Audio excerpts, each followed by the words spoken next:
camarades des peuples d'Afrique, mes chers frères et sœurs, Vladimir Poutine a gagné les élections à plus de 87%. Les opposants russes sont d'accord et même ils ont félicité leur concurrent favori, Poutine, pour sa brillante élection. Mais c'est les Occidentaux qui sont fâchés. Je ne comprends pas. Papillon, il est fâché et il dit c'est antidémocratique. Chers camarades d'Afrique, comment vous voyez ça? Toi, tu es placé aux États-Unis d'Amérique, sur le continent américain. Poutine, lui, est placé sur le continent européen, à l'est là-bas. Vous n'êtes même pas... vous n'avez rien en commun. Et le gars, il organise ses élections dans son pays. Et il gagne, ses opposants sont d'accord.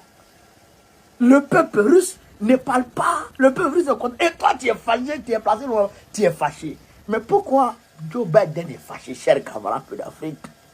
Je vais vous expliquer. Vous voyez, je vais sciemment de vous mettre cette vidéo.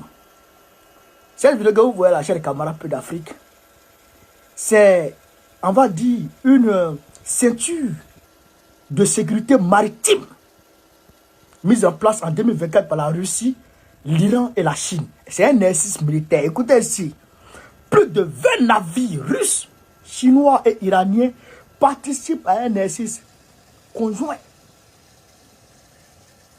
Plus de 20 navires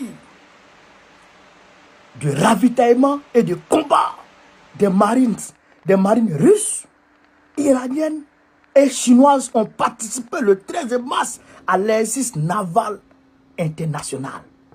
Ceinture de sécurité maritime 2024.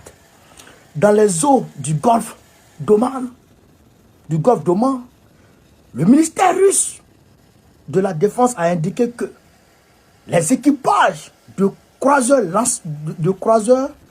lance-missiles Variage et de la frégate maréchal Chapochnikov se sont entraînés à la communication aux côtés des marines iraniennes et chinoises.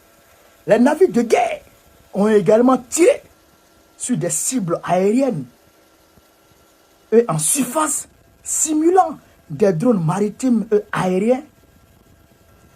Le ministre de la Défense a ajouté que la phase finale de l'exercice a lieu le 14 mars aux abords de la ville iranienne de Tchabah. Les exercices navals internationaux, ceinture de sécurité maritime 2024, se déroulent pour la deuxième fois du 12 au 16 mars. Des représentants des marines du Pakistan, du Kazakhstan, de l'Azerbaïdjan, de l'Oman, d'Inde et d'Afrique du Sud y ont participé pour la première fois en tant qu'observateurs. Donc, il y avait combien de pays alors? Il y avait la Chine, il y avait la Russie, il y avait l'Iran, il y avait le Pakistan, il y avait le Kazakhstan, il y avait l'Azerbaïdjan, il y avait l'Oman, il y avait l'Inde, et puis il y avait l'Afrique du Sud. Combien de pays? 9 pays qui ont participé. Donc 4 puissances militaires. Azerbaïdjan même fait partie des puissances militaires. Environ 5 à 6 puissances militaires qui ont fait exercice militaire dans les eaux Oman, dans les eaux d'Oman. Et ils sont allés terminer ça vers l'Iran. C'est un camarade d'Afrique. C'est exercice militaire là qui a fait peur à Biden.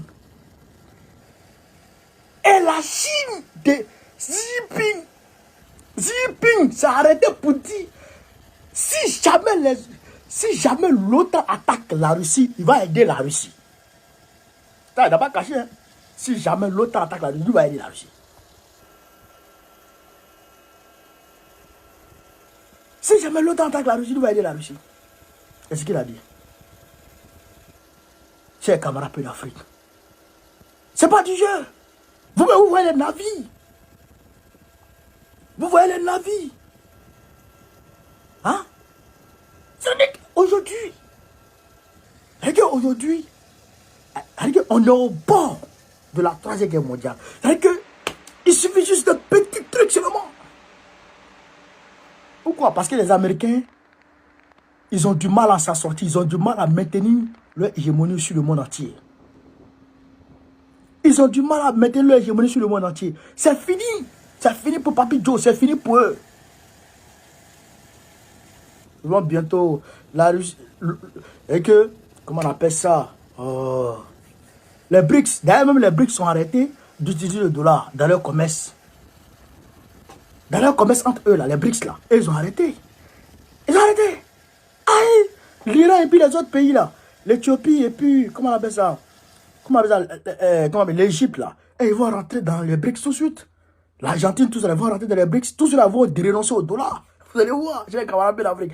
Donc, voilà un peu ce que je voulais vous montrer concernant cette vidéo. Et féliciter Vladimir Poutine pour sa brillante élection. Il n'a pas triché. Tout le monde a voté devant tout le monde. Il a gagné les élections. C'est Papi Joe qui est fâché. Vous êtes fâché. Mais toi-même, Papi Joe, on t'attend. On t'attend. On t'attend en novembre prochain. Novembre 2024. On t'attend. On va te gagner. Tu apprendras. Waouh. Espèce de vieux toxico. Droguitala. Tchokoroba drogmina. Vive l'Afrique. Libre. Vive l'Afrique libre. Vive la paix dans le monde. Vive le président panafricain. Gbagbo président du 2025. Le 13 avril 2024, nous tous, on se retrouve à la place Trocadéro pour manifester contre Draman. Pour manifester pour la réinscription du nom de Gbagbo sur la liste électorale. Vous avez compris, non? J'attends tout le monde le 13 avril 2024. Samedi 13 avril 2024 à la place Trocadéro. J'appelle tout le monde, hein? Tous les Africains, voilà. Parce que les Africains n'aiment pas se battre. C'est parce qu'on n'aime pas se battre que depuis là, les gens nous tiennent en esclavage. Les veulent vont se battre. Allons se battre le 13. Je vous y attends. On est ensemble.